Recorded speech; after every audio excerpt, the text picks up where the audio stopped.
What's that? Well, you got to do that now so you get it out of your system. So everybody cool with this part here? Everybody get that? What is that? A C? No. It's half of a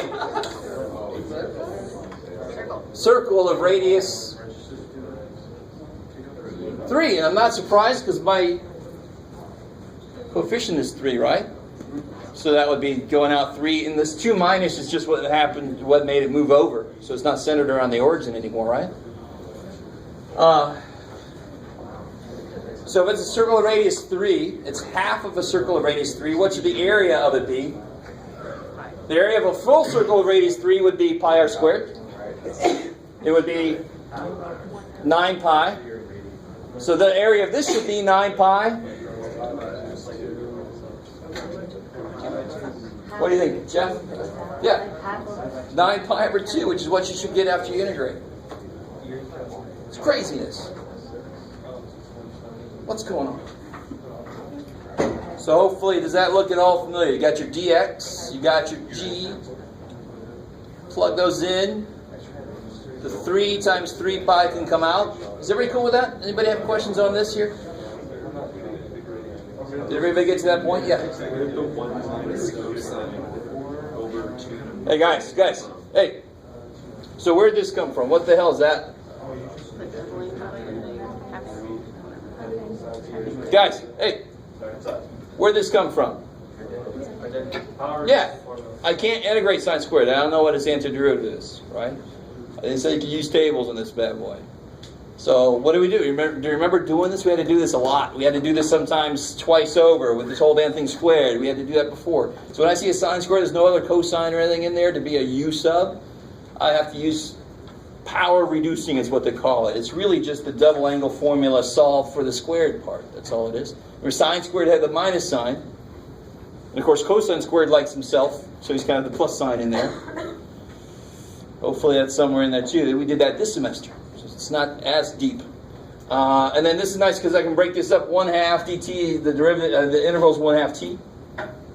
And then when I integrate this, I have to take care of this in that reverse chain rule fashion, right? So that's where that 4 pi comes from. Now this part, why do I draw through this and make it a 0? Why did I do that? Because I didn't feel like doing it. No, because why? Why am I allowed to do that?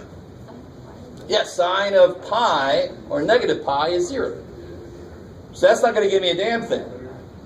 But this one comes out to be 9 pi over 2 times 1/2 minus negative 9 pi over 2 times 1/2.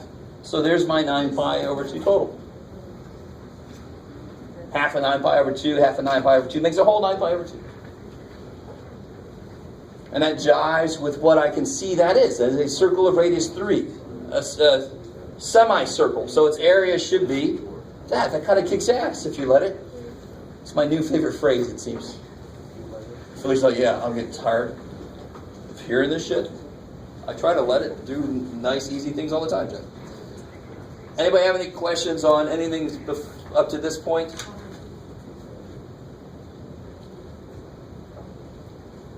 Okay, take that as a no. So here's what we do with Taylor stuff, right? We make our little list of derivatives. Then we make our list of those derivatives evaluated at A, the thing I'm building it around. I'm building around 8.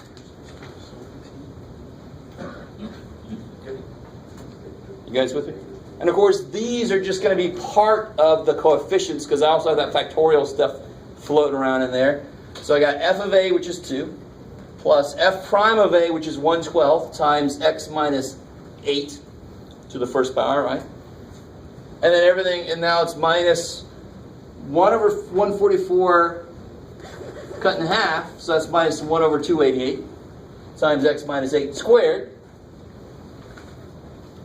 And then plus, I just didn't want to do that. I felt so lazy, I didn't even want to plug that in the calculator. So whatever the hell that thing is, times x minus 8 cubed. That's as far as I got. And then if I want to know what... So that is valid for some region around 8. Now, if we wrote the general term for this, which would be a little bit possibly gross, if we wrote the general term for this, I don't know if it would be gross. Let it go, Jim. Then I could do the ratio test to see its interval of convergence. Oh, shit. So remember, Taylor series are just specific examples of what kind of general series? That's a loaded question. Power series. And what's one fundamental thing you could do with power series? You can find their intervals of convergence, right? So I could ask you to create a Taylor series and then ask you to find its radius of convergence, which implies that you'd have to write in summation notation what the hell this thing is.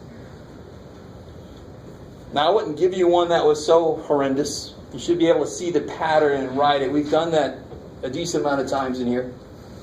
But on this problem, I just got to throw an 8.2 in there. So I'm going to get 2 plus 1/12. Every one of these is going to just become 0.2. What's up? So if I plug an 8.2 in, what is 8.2 minus 8? 8. I love you. You're an awesome person. 0.2, it's amazing. So that's why I put a 0.2 there, because that's what it is. Right? So now I'm just, I see a lot of puzzled faces. I don't know if it's on the step I'm on, or is it on an earlier step. You gotta let me know. Considering this is going to be the main focus of next quiz, next Tuesday, if you have questions on this, I would ask now. How come you don't plug in a cube root of 8.2? Because the function I'm modeling is the cube root function. So I want that function's input. Is that cool, Jordan? That's a good question. Trust me, man. There's so many different ways to mess this problem up. Yeah, I think we found every possible way. But the function I'm modeling is the function I started with. So if I want the cube root of 8.2, what do I plug into it? 8.2. Because it is the cube root function. You guys see that? Yeah. So it looks like other people have that problem, Jordan, so don't freak out. I saw a lot of people go, oh. You guys with me? You don't plug, that wouldn't make any sense on one level. It would mean that I'm always getting f of x equals x, and then you just plug in exactly what the hell it is. No, it doesn't make any sense. I'm going to plug in the input for the function I just blew up, right? I like to think of this as a blowing up. It's got cube root of x, and we just blew it the hell up, and here's all the parts to it. Or not. Maybe it's just me. All right. So then I get 2 plus 1/12, and of course this is 0.2, minus 1 over 288 times 0.2 squared, plus whatever the hell that is, over 0.2 cubed. So just plug that business in your calculator, and somebody help me out. What do you get when you do that? My calculator is currently recording this. Here we go. You got another one.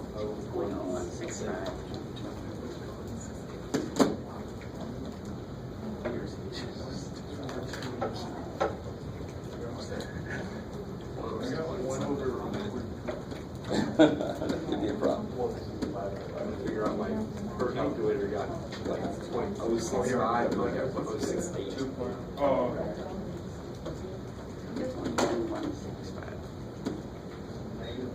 It's accurate to 67.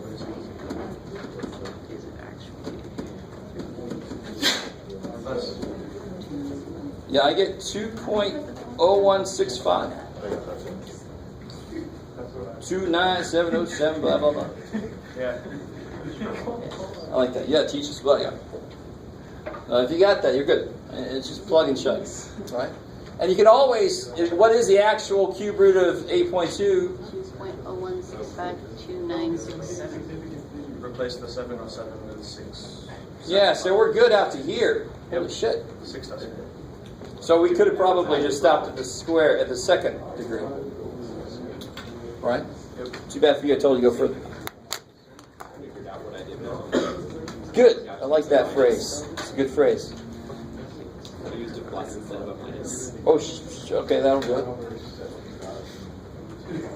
But yeah, if I ask you this question, dear God, if you don't figure out what the cube root of 8.2 or whatever it is I ask you, if you don't figure out what that actually is, it doesn't make any damn sense. You want to make sure that, I mean, it's a real quick check to see if you did something silly. It's supposed to be 2 and you got 11.9. I don't think so, right?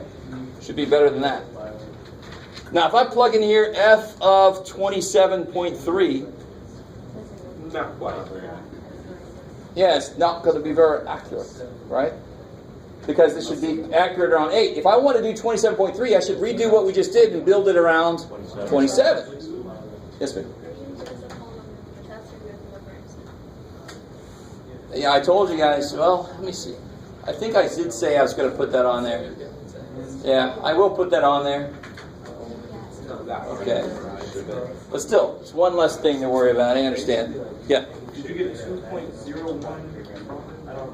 I got this, 2.0165. I like it. Close enough for government. I got 2.015. So I think, Jordan, you might have messed them up here, maybe. I think don't I know. just added too many. Some I went to the second place, some to the third place. Oh, okay. But slam this whole thing in there at once. You don't have to round in the middle, right?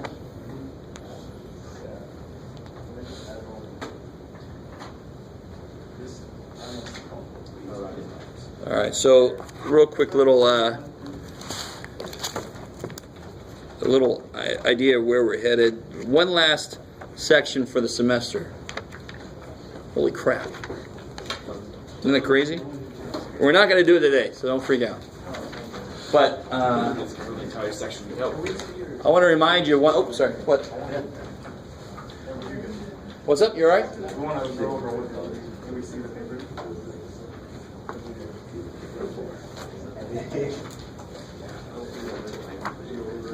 We were doing 30 minutes. All right.